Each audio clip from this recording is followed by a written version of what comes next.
All right, hello everyone. Welcome to week 10 live class. Today we're going to build a responsive web page. And previously, if you have seen the class lesson videos, you must have seen that we have previously looked at how to, we learned how to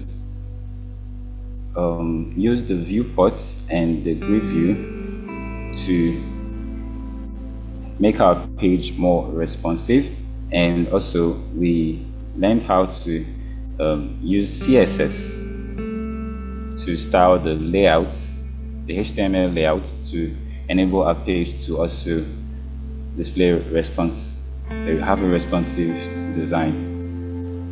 Now today we're going to focus on building a web page, and we're going to attempt to make this web page responsive. And for this page, we're going to be using the HTML5 structural elements, which is also known as semantics, HTML semantics.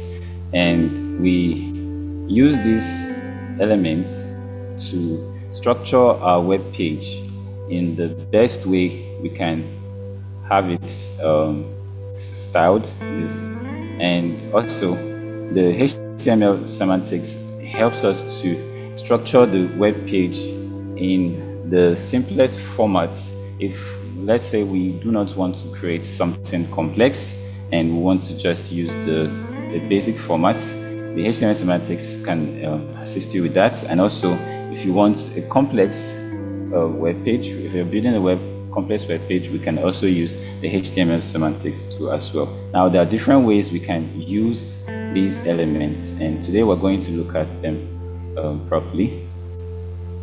Now, I have created here a template for this lesson, and here I have the different HTML semantic elements which we have seen in the class lesson, and I'm just going to use them differently here so we can see the different ways we can use them. Now, there are different creative ways we can use to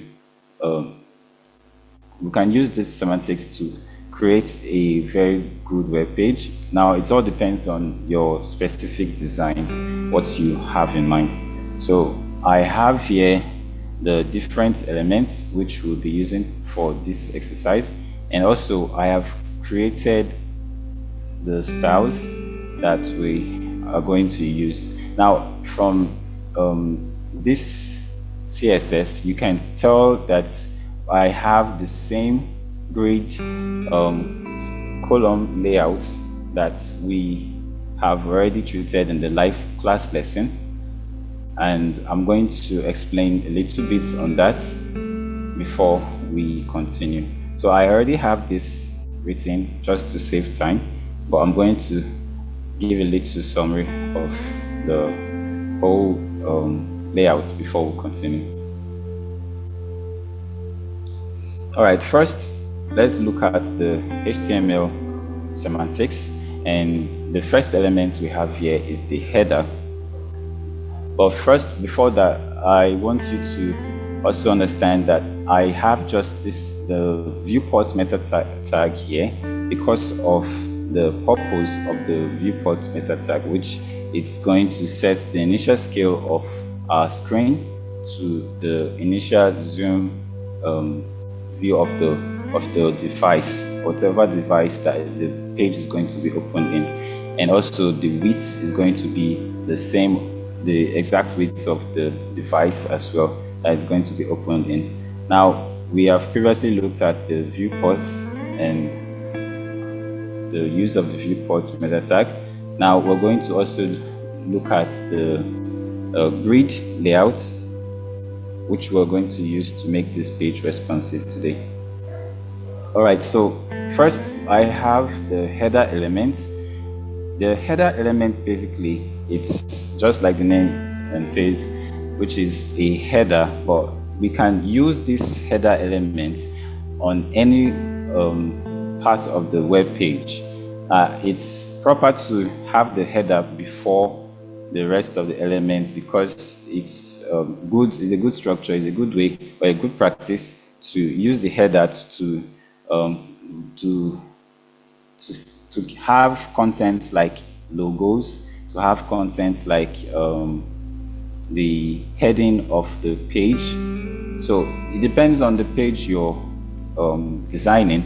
So here we're going to design just a home page. So we can have the header on any parts of the web page, but for this page we're going to have the header first before the rest elements, and in the header we're going to impute some other elements that we're going to use to design the web page.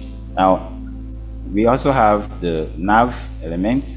The nav element basically holds links that can take us to different parts of the website or on the same web page. So we have seen how to use the nav in the class lesson, but here we're going to use it similarly, but I will be placing this nav on a different position unlike we did in the class lesson.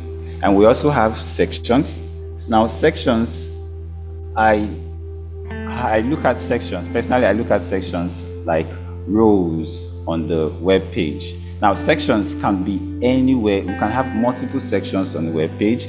We can have as much as the page design requires, but most times we want to make sure that for each area of your web page, it's good to always have the different elements that are going to be on the web page to be positioned in a section. Now for this practice, I have used this before, and it makes it easier for me to arrange or structure my web page easily. So when we use the section, you're going to see how effective it can be.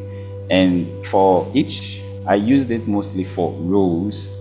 Like you want to have the different rows be a section, and then the content that will be in those rows can be the other elements you have on the page. So when we use the section, we'll see how this works. Now the section can also hold the other elements like article and the aside. So it doesn't have a specific way of using it, but as much as you know how they work, you can easily use them however you want on your web page. So for this exercise, I'm going to have the article and the aside inside the section. So the article basically is the main body area, like we have been doing before. On our previous lessons, we usually write the content, the main body content of the web page in the body elements of the HTML documents. But for this lesson, we're going to do this properly, and I'm going to be having the main body content in the article. So the article holds the main content of the web page, and the aside holds extra informations. So the aside usually can be placed on before or after the article. It really doesn't have a specific pattern where it comes first or last. So it depends on what the content and the type of website you're building or the web page you're building. So I'm going to take these two elements and I'm going to place them inside this section.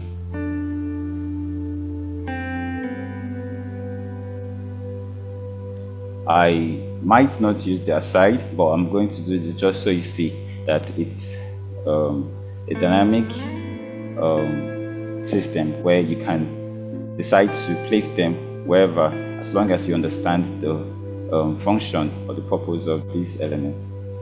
Now you can have more sections on the web page. I can as well create another section.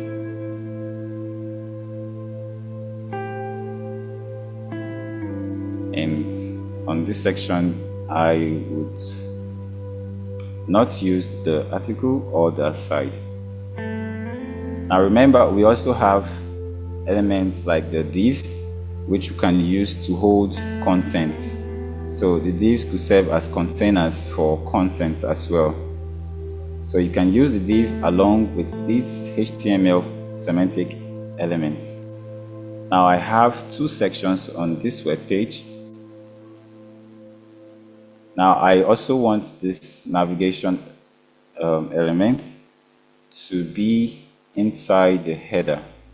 So there are different ways, like I said, that you can use to design your different patterns you can use to design your web page, as long as you understand how it works. So I have the header and I have a section following the header. I'm going to arrange my page.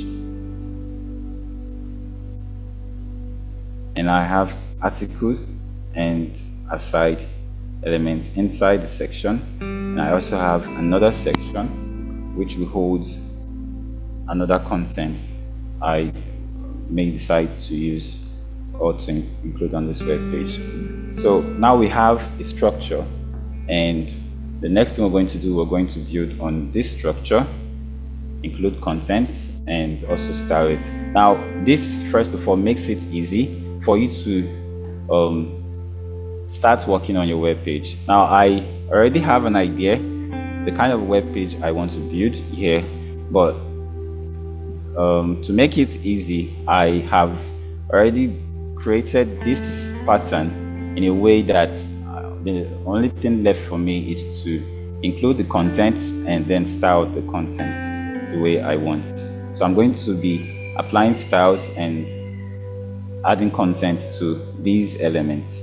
So let's go to the CSS. Now before that, I want to remind you, I believe most of us have seen the class assignments, and the assignments also instructed you to create a structure for your web page. Now this is my general structure. In this project folder, which I have named Life Class, I have subfolders, and among the subfolders I have a CSS folder which holds my CSS style, and it's named style.css, and I also have images which I will be using for this web page, and I also have pages, but I won't be building any other pages, but just so you can see how my structure displays. So I have the folder for pages, and I have created pages inside this folder, and I also have my index page which we're going to build for this exercise. And the focus today is the responsiveness of this page. So we're going to be building a page using the HTML elements, the layout elements, and we're going to style them to make sure that they are responsive whenever we change the screen size. So if we adjust the screen size of this page we're creating, it's going to adapt or adjust according to the size. So let's go to the CSS, where I have created a template for this. Now you can go back to the class lesson for more understanding of this CSS properties. So I'm just going to do a little recap from the class lesson just because of time. Now the box sizing, I have the box sizing property here first, which is applied to the whole body of this web page. Now remember, the purpose of this box sizing and the property box sizing and the value border box, this would enable the browser, it will enable the browser to be able to calculate the padding, the margin, that's the sizes. You can be able to calculate the sizes of the padding and the margin, the general width, height of the elements in this web page. And also it's also a good means for making sure your page is well structured and responsive as well. It adds to the responsiveness of your page. And also the grid rows, which I have here, is a class that I have used the studio pseudo class selector after, and I have applied the CSS property to this class, and I have made sure that whenever I use the row class, that I'm going to have that row to display in a table display, a table format. So it's going to display as a row like we have in tables, and it's going to have a padding at the top of 70 px. So this would make sure that for each row, I'm going to have a space between each row of 70 px. And also, I have the class code, which we used for our grid columns, since we're using the grid layout.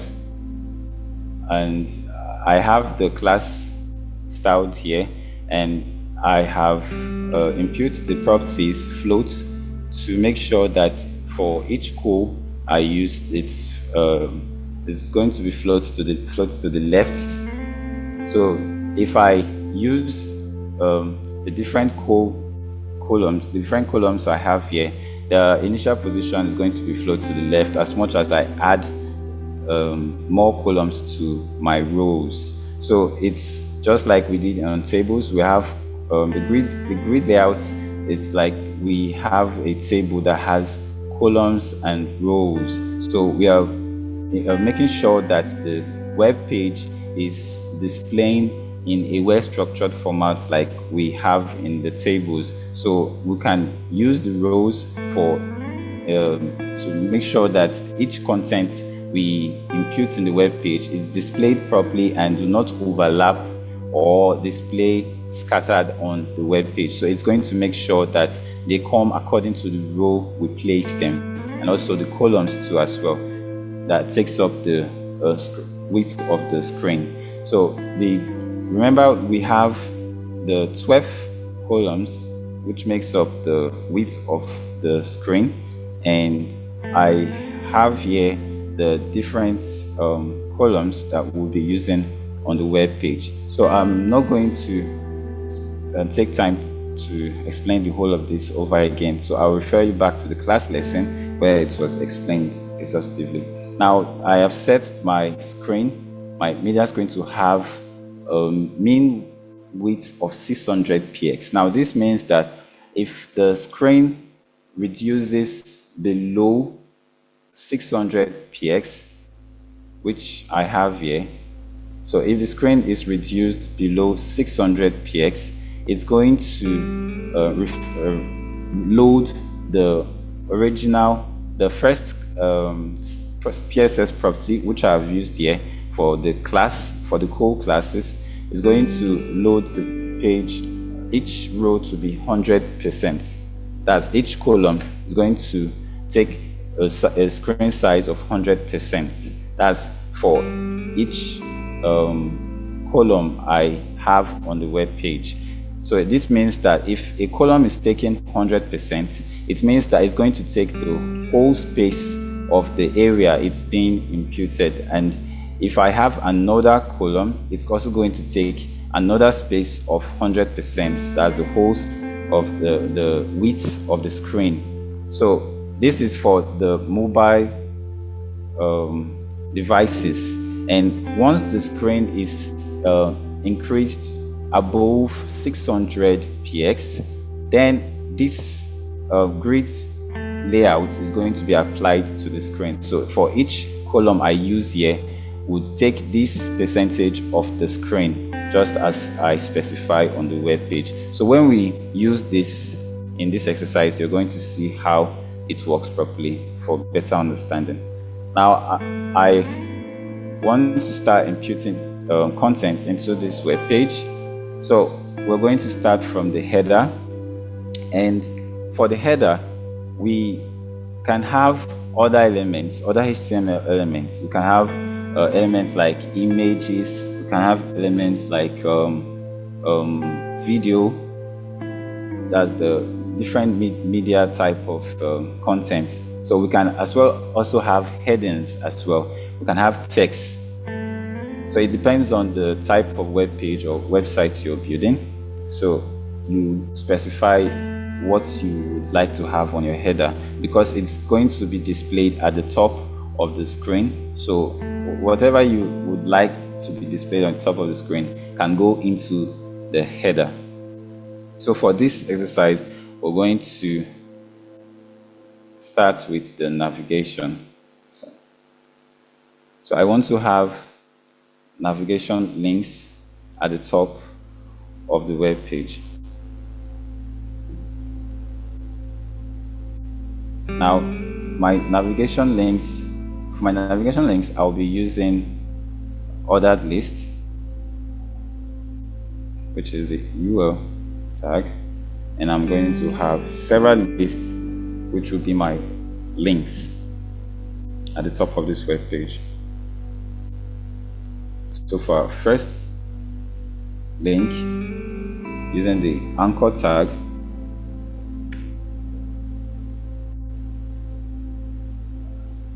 we're going to have a home button or a home link.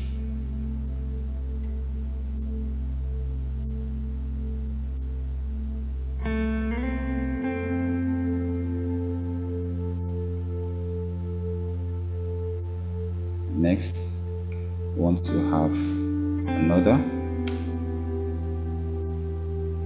link, and this will be for my about.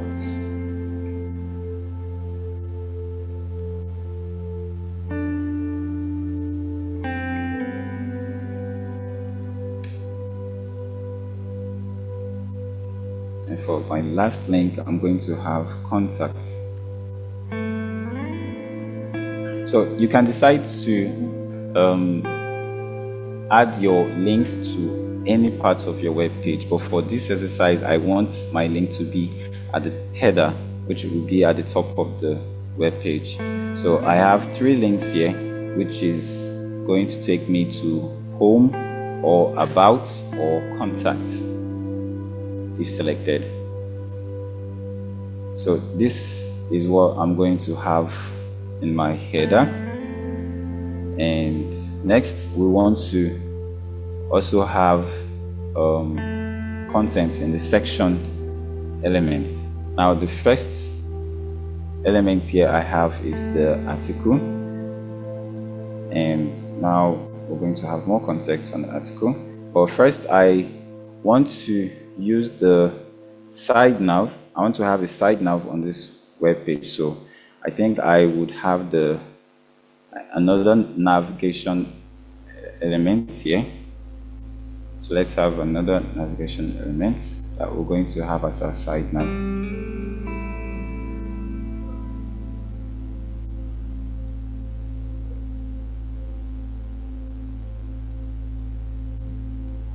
And I want to have 3 lists item, still using the ordered list. And I'm also going to use links.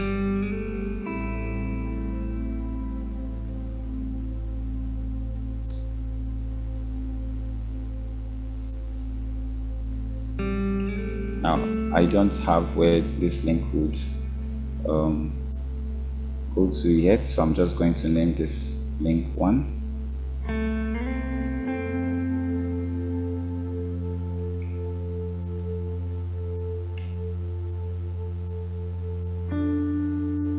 And the second link will be link 2.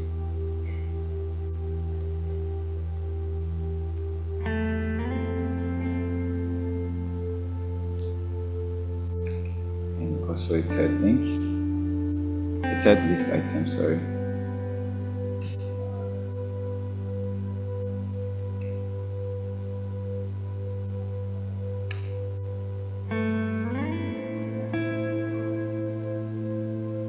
And this will be link 3.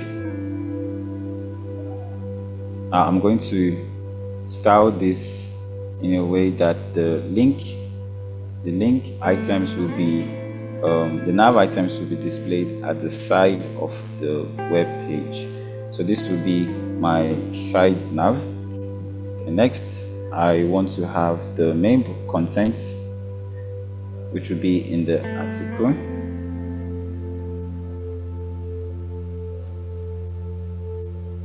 Now this is where you want to have any text or item that you want to be displayed on the main body of the web page. Now here I want to have a H1 heading, and I can also have a H1 heading here as well. So I'm going to use a H2, and I'll call this my site navigation.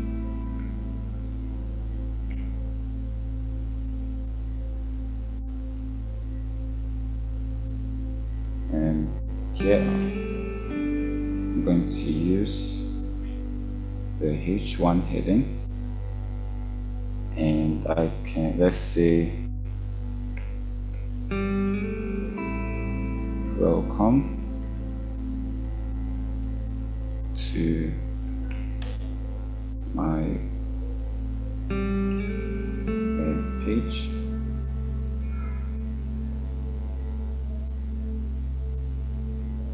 And let's have more content on this part. And let's have a paragraph.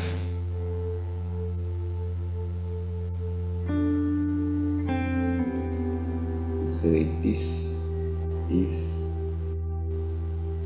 where you can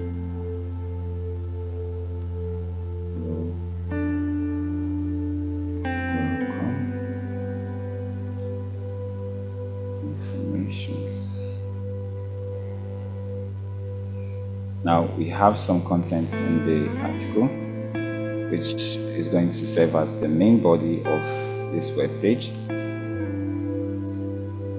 And I don't have a content yet for the aside, but if I have an extra information or content I want to add to this body content, then I will put it in the aside. So let's look at other things we can do in the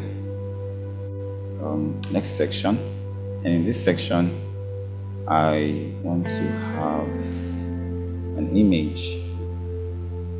Okay, let's have an image.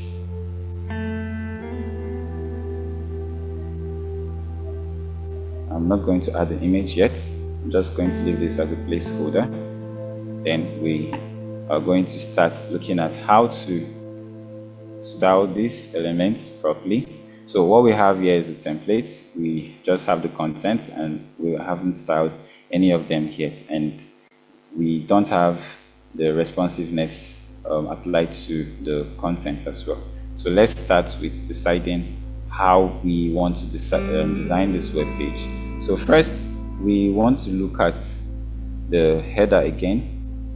Now on this header, I have a link, I have navigation link, and I want it to be displayed at the top of the screen. Since this is going to be the top of the header is going to be the top parts of the web page, I want the navigations to display right at the top of this web page in the header. So first, we want to look at, want to make use of the grid layout which we have created here. So I'm going to specify that I want this header to have the class row, which will make sure that the header is going to take the first row of this web page. And also I want to make sure that this navigation is going to be displayed in the header, but with spaces around. So I'm going to be doing that with the CSS properties to make sure that the navigation links are displayed in line and not in this format. But first, we want to set our to make sure that this page is going to be responsive using the grid layout. So I have included the class row, and recall that in my row class I have made sure that the top padding has a space of 70px. So wherever I put this row class is going to have a space of 70px before the next content. All right. Now, for the header, we can also have other elements. If we have much time, we can add more elements to this header. Now, let's look at the next section. On the next section, we have another navigation. So this might be a little bit challenging. If you have encountered this before, I'm going to show you how to solve this, whereby you have two navigation elements and you want to apply styles, specific style to the navigation you have in this header. Let's say you have two navigation like this. Might not be exactly this type of design, but let's say you have two navigation on your page, just like I do here. So I have one in the header and I have another one in the section elements. Now, if I apply styles to this navigation element, it's also going to affect the styles we have. It's going to affect this navigation we have in the section elements as well. So to make sure that we do not have conflicting styles, I'm going to add a class that I'll be using to style this navigation element. So this is where the lessons we've been having about classes, inline styles, embedded styles, and external style sheets. These are where we decide how we want to use them properly to make sure that our page does not have conflicting styles. Now, for this, I want to have a class, and the class, I'm going to add a class in the navigation elements, so I can use it to style this navigation separately. I'm going to call it navigation. Okay. Now, let's also look at the next section. Next section, we're going to be having a class in the section. Like I said, I look at sections as rows. So the way I like building my own page, I like to make sure that I have the class row in each section. So you can decide where you like to have your row. You can maybe use a div or use a section, but this is the best way I like to style my page. So you can, as you learn, you can have other creative ways of doing this. Now I'm going to make sure that this section is a row, and I want to also make sure that I have the navigation in this section to display at the left, which is going to be the one of the first column, and I want to specify the area, the side, the width of the in this row, the width of this column. So I'm going to be using one of the col, and for this navigation I want to use the col 3. So this is going to take the first we're going to take the size of col 3 for this row, and also for the article, which is meant to be the body of this page. I want it to have the class of col. So since I only have two contents, or two elements that I want to be displayed on this row, and to make sure that this is responsive and it displays properly, I have to make sure that the remaining columns on this row has to be the amount of columns that completes the 12 columns that makes up a row. So if I have a different number other than 9, I'm going to be having problems in this row. So to make sure that it displays properly, and also by decision, I want this article, since being the body of this my web page, I want it to take the columns, the 9 remaining columns. So it's going to take the rest parts of the width of the page on this row for this section. So now I've set this to be 9.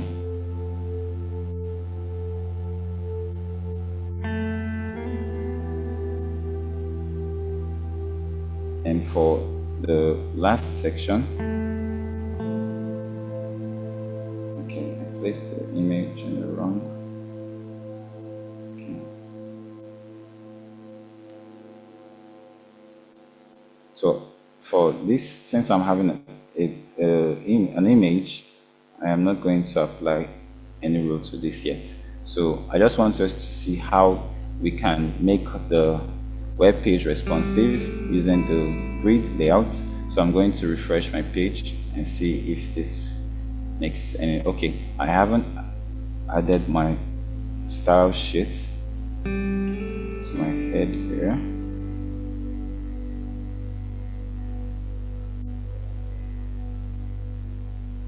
Now my style is in my CSS folder, and the name of my style is called style.css. So I'm going to save this to make sure that my grid columns are applied. Now you can see already that we have the side navigation displaying at the side, and we also have the main contents of the body, which is the article, is taking the rest parts of the page. Now this might look a bit smaller, but so we see how responsive it is. When I extend the screen, it displays the same way. But because I have set the mean width of this page, that if it goes below the 600 px, it should display each content taking 100% of the width of its column. So now if I make this smaller, you're going to see that it stacks below each other, which means that it's taking 100% of its own column. Alright, so I'm going to take this back and style the header and the link as well. So let's go to our CSS. Now I want to apply styles to the header first, since it's what's going to be the element which holds the contents, the links itself. Now remember, I have given my top nav, which is this links, I have given it a class named navigation. So this class is what I will be applying the styles to, so it doesn't affect the other navigations I have on the page. Now I'm going to call the class navigation,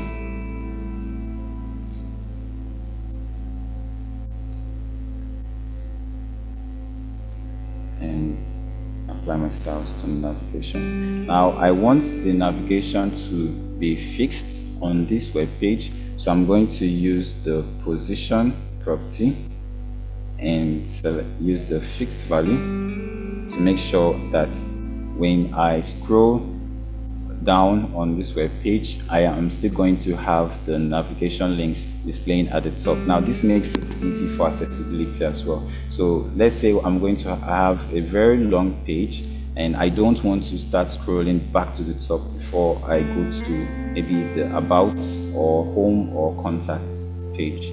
So this is why this is very useful. So it still depends on the type of page you're building. And next, I want the navigation, the header. I want the navigation to be at the top.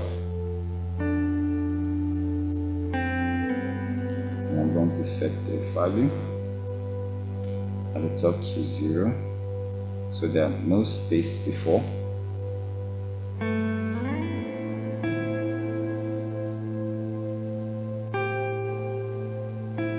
And also I want the side, which is the left part, to have this value of 0, to make sure that there are no space before as well. And also I want the width to be 100% of its container.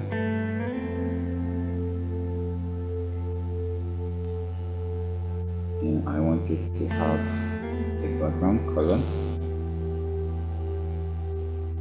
I'm going to use the hexadecimal 333, and I want it to have a padding.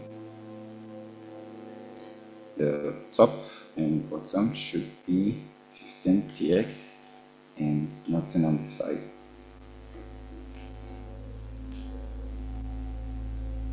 And since I'm going to have the navigation or the header to be fixed on my screen, I want it to display above every other content when I scroll, so it doesn't display in a very awkward way. So I'm going to use a z-index and set the value to 1, so it comes on top or in front of other elements. I'm going to save this.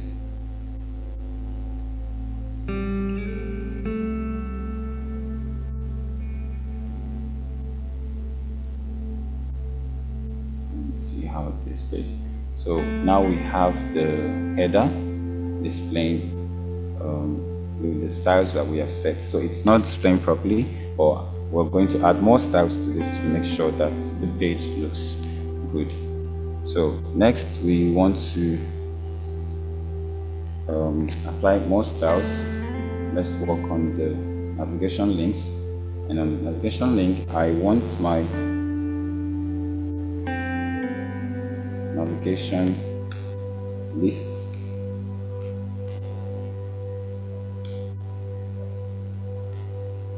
to have a list type of none.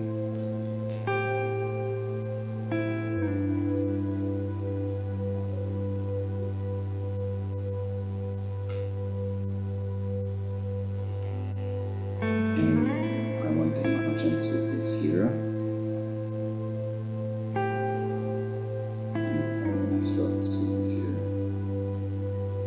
So this is going to remove any default spacing around the navigation, the list itself. And I want all the text to be aligned to the center. So every text I have in this list will be aligned to the center. And next I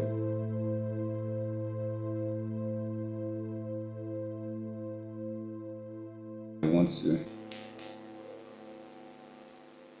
have more styles applied to the list, but this time I want it to be applied to the list item. So I'm going to add more styles to the list items. I want the display to be inline,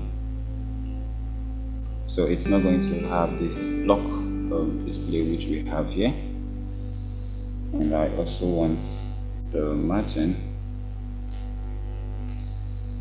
the top and bottom of each list to have a 0 margin, but I want a space between the list items, which are the links. I want a space at the right and left of 50px.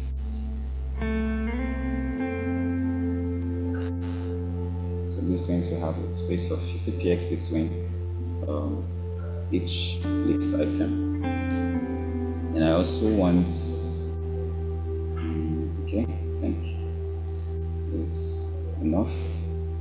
And next I want to style the anchor tag itself. Now, if you noticed, I am using these selectors. Like I'm trying to make sure that the style I'm applying comes from the class, and the class will tell the browser or the system exactly which elements that the styles are applying to. So I have made sure that it's applying to the UL, the class I have set, and the UL tag, UL element, which is the list, and set list styles, list property styles to it. And then also I make sure that it's the list item found in the list inside this class that I'm also applying this style to. So now I want to do the same for the anchor tags that we have in this list. So the anchor tag is in the on other list, and also inside the list item is where we find the anchor tag that we want to apply the styles I'm about to add to it. I want since the texts are in the anchor tag, I want the color to be white. So the hexadecimal for white is #FFF, and I also want the text decoration to be none, so it doesn't have the lines that are displaying below the text. And I also want the font size to be 18 px.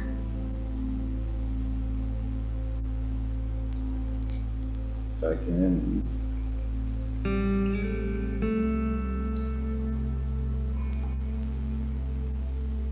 Now next, I want to style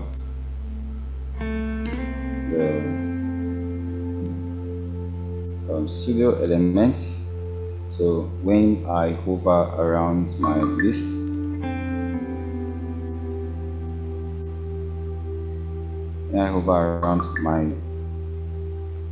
link, which is my list, which is found in my list, in the list tag.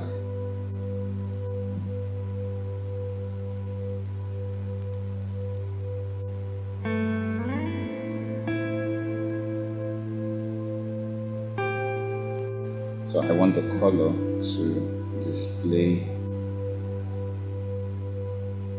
the hexadecimal color of this.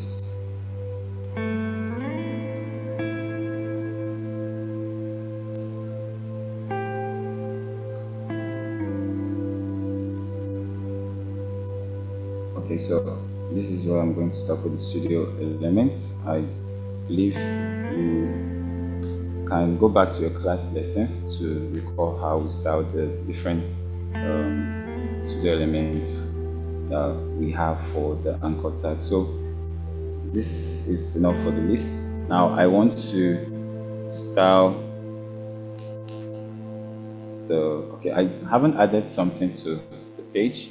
We missed something, so I have a footer here, and I did not include a content to the footer. So the footer is one of the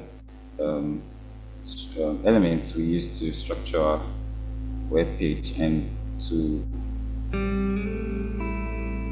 add the context, I want to have a copy, which is the ampersand sign, and followed with the copy.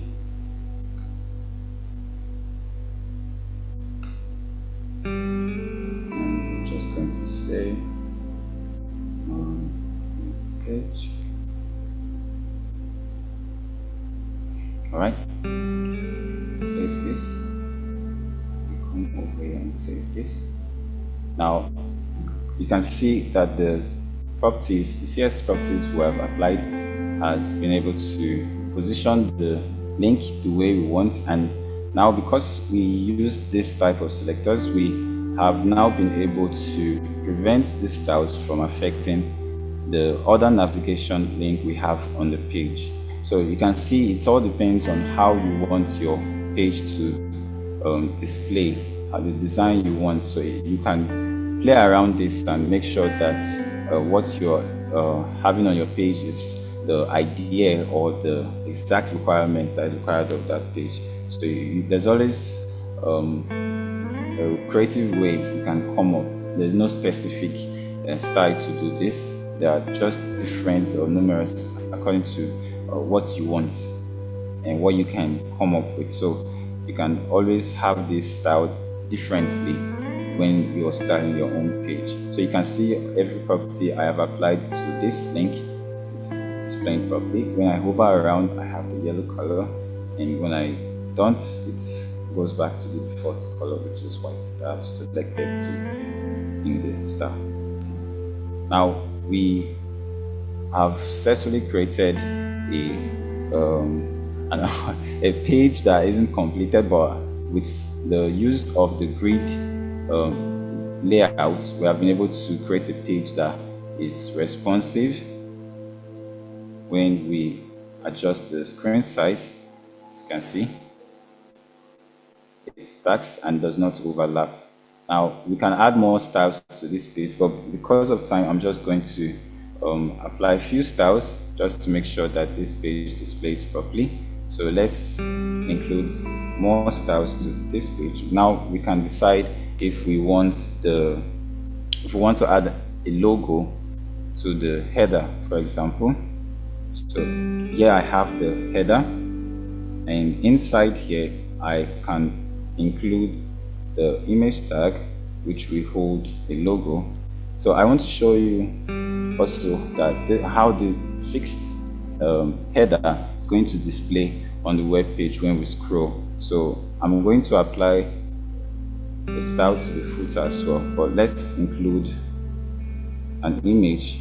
So this second section, I have an image here called grid, and this image is a really long image that is going to be a very good example of how we can scroll and still have the navigation links at the top fixed on the page. So the name of this image is grid, and it's in my images folder, and the extension is .png.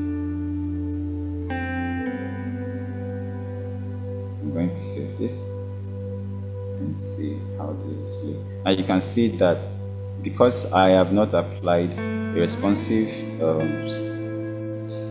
style to this image, it's not displaying properly. So let's make sure that our image is displayed properly. So I'm going to apply a style to the image.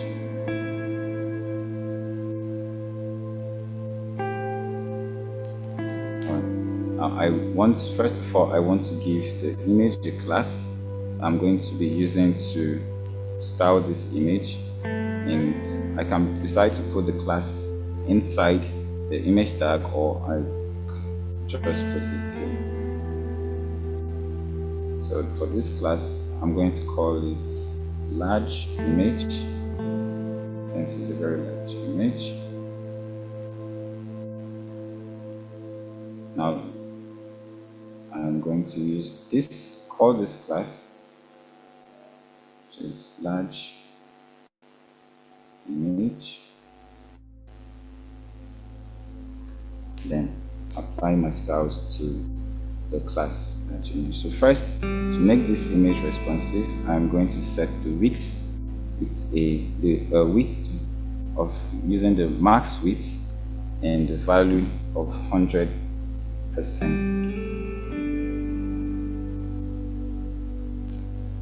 Then I also want to set the height to auto. So you recall from the previous lessons where we did this while uploading images to the web page, and we explained how to make an image responsive on the web page. You use the max width 100% and the height of auto. So let's see how this displays on the web page.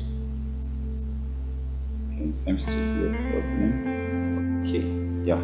So this is the class, but I have not specified the element which the class is going to focus on, which is the image, since I have it on the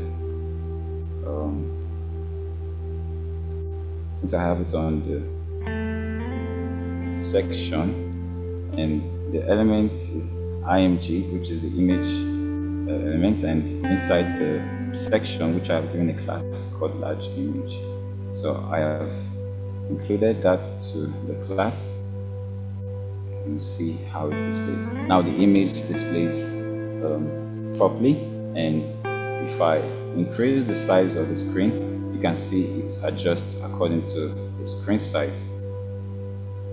So, and then when I reduce, it also adjusts as well. So this has made sure that our the image is responsive, and also you can see the link is still displaying at the top of the page down to the bottom where I have my footer. So I'm just going to apply quick from start to the footer.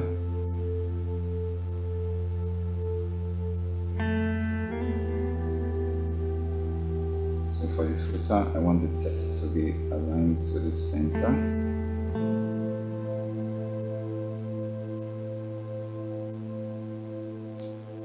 And I want the background color to make it stand out. Let me just use gray. Alright, so I save this. Now refresh. Now I have my footer displaying properly. So you can see how to make your page responsive, and also using the grid layout, how to position different contents, the different HTML semantic elements I have on my page to be positioned the way I want. So this is one of the ways we can use these elements and how to make our page responsive as well. So if there are any questions, our time is already at the end. So if there are any questions, please feel free to ask.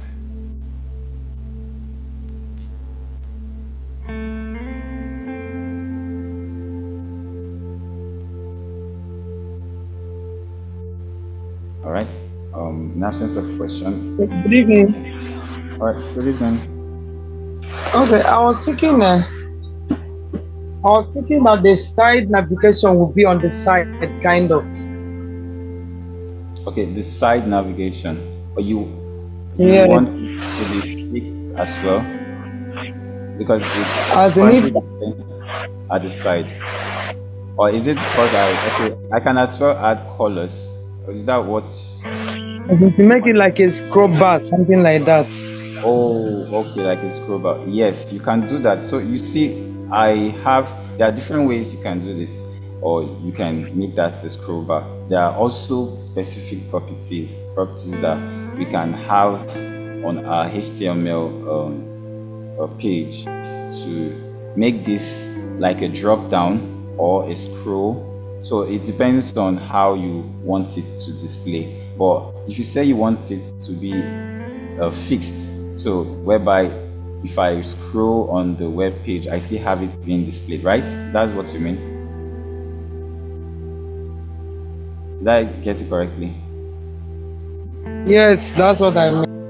Okay, so you see, I already set this to be fixed, and it's displaying as I scroll on the web page. So it also goes the same way. If I want this side navigation to be fixed, so let's say maybe this is going to take us to a particular part of this page, I can have it fixed, and when I scroll and maybe I do not want to continue scrolling, I just want to jump to that part of the page, I can click on the link, right? So that's a very good idea, but it's up to you. So I just want you to see how we can use the grid view layout to position these elements on the web page. But to do that, you can use the different CSS properties to position the side nav. If you want it fixed, you can use the fixed property. If you want it sticky, you can use the sticky position property as well. So you can make use of the different position property that you've learned to apply to the side nav. I didn't style this side nav or add more colors to the page because of time, but the concept is for you to understand here is the grid view layout, how to use this layout properly to create a responsive web page.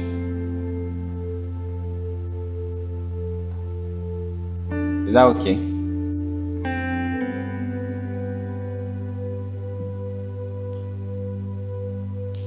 All right, so I was just adding a logo to my header so you can see that it's also possible to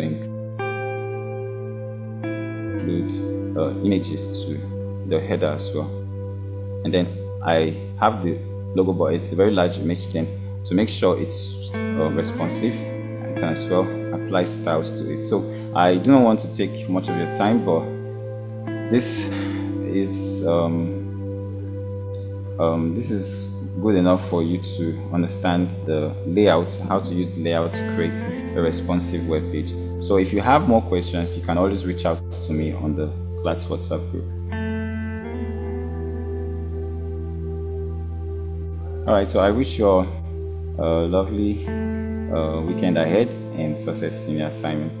Now for your assignments, I would also inform you that for you to if you're having any challenges creating the GitHub account, please reach out to me as well so I can guide you on how to do that.